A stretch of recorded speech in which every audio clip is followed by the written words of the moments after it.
Good morning, class, and welcome to this lesson on Fluids 5, Archimedes Principle. Today we will be able to define Archimedes Principle and relate that principle to free body diagrams. Okay, so we're going to be looking at Archimedes Principle, and then we are going to be relating that to free body diagrams, okay? So Archimedes Principle has to deal with buoyancy, okay? Buoyancy.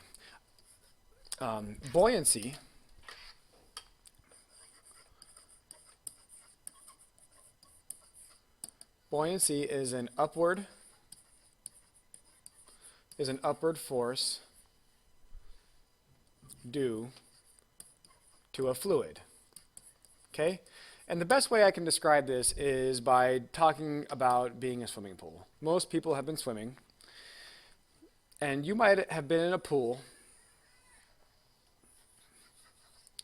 and you might have noticed that maybe you were playing in a pool, and you were in the pool, and maybe you were playing with your friends or whatever, and you were picking each other up.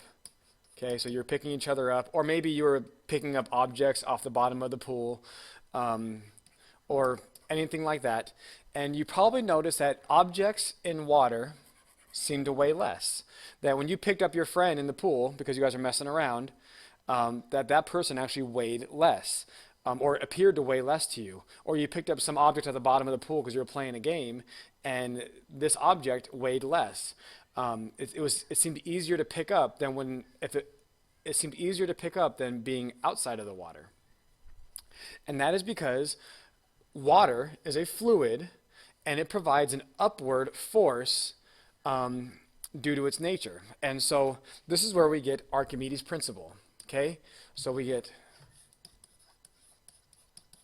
Archimedes. Okay? And Archimedes' principle states this.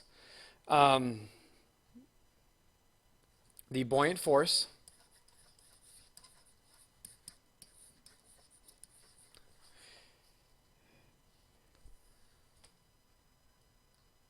of a fluid on a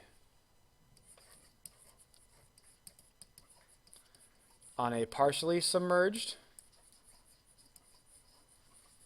or completely submerged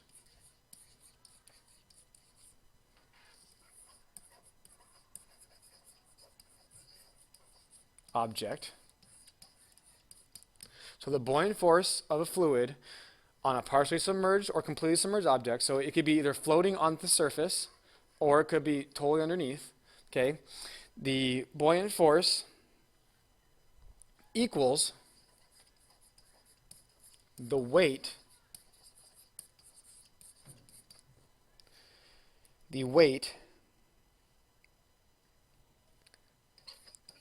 of the fluid that is displaced. Okay, so what does this mean? The best way I can show you is by giving you this picture here. Okay? So this container is completely full of water. It is completely full of water.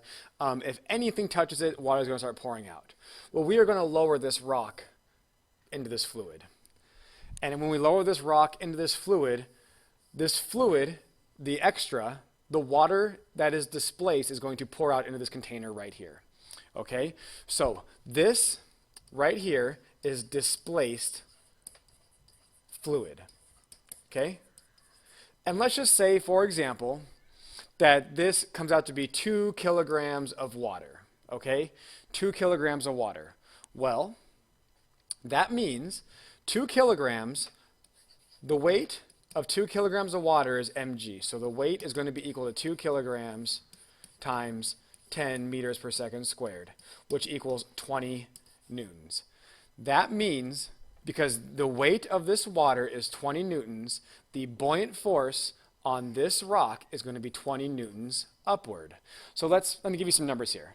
Let's say this thing weighs 5 kilograms. Okay, let's say it weighs 5 kilograms.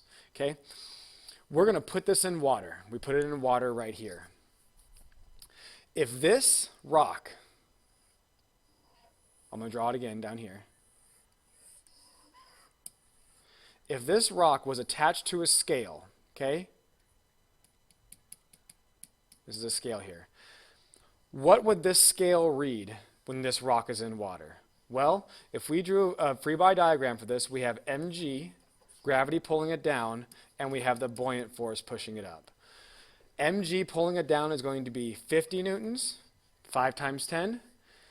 The buoyant force pushing it up is going to be 20 newtons. So therefore, the net force on this rock, on this scale, is going to read 30 newtons. Okay? So it's actually going to feel lighter in the water because there is a force pushing it up. It's called the buoyant force. And that is due to the amount of water that it displaces. Okay? That is due to the amount of water that it displaces. Based off this mass right here, we are able to calculate the buoyant force. Okay? So this is Archimedes' principle. The amount of fluid displaced, its weight equals the buoyant force on an object. And the crazy thing about this is a diagram from your book right here. Let's say we have a ship, okay, and it's sailing through a canal, or it's sailing through a canal here. And this canal is typically only, I'm going to redraw this right here. It's only that full. Okay? But when the ship comes through, the water goes up the sides, and it makes this diagram right here. So essentially, this ship is displacing this much water. Okay? This ship is displacing this much water. And because it's displacing this much water, even though that water wasn't even in there to begin with, even though it was mostly empty, because it is displacing this much water, it's going to have the same buoyant force as if it was traveling through the ocean. I'm going to say that again. Because it displaces this much water, even though the water wasn't even in there to begin with, it's going to have the same buoyant force as it would if it was traveling through the ocean on its own. Okay? So the amount of water displaced equals the weight of the buoyant force. And so we get this equation right here. The buoyant force is equal to the weight of the fluid. Now, I'm going to give you some hints here. The buoyant force equals the mass of the fluid times gravity. This is just weight, right? We don't really have a good way to measure the mass of a fluid. We can't take all the fluid out and put it on a scale. But what we can do, we know that mass equals rho times volume. And we typically know the amount of volume that is displaced. So the buoyant force is typically equal to rho vg. This being the density of the fluid, the volume of the fluid displaced, and gravity. Okay? So if we ever draw a free body diagram for this, it doesn't matter what we're looking at, the free body diagram on the object is going to be equal to, gravity is going to be pulling it down, that's pretty standard, and the buoyant force is always going to be pushing it up. We might have other forces in there that we might have tension, or we might have some other things in there, so we have to go back to drawing free body diagrams. But the buoyant force is always going to be pushing up, and so if it's an equilibrium, the buoyant force equals mg, which is just the same thing as I wrote right here.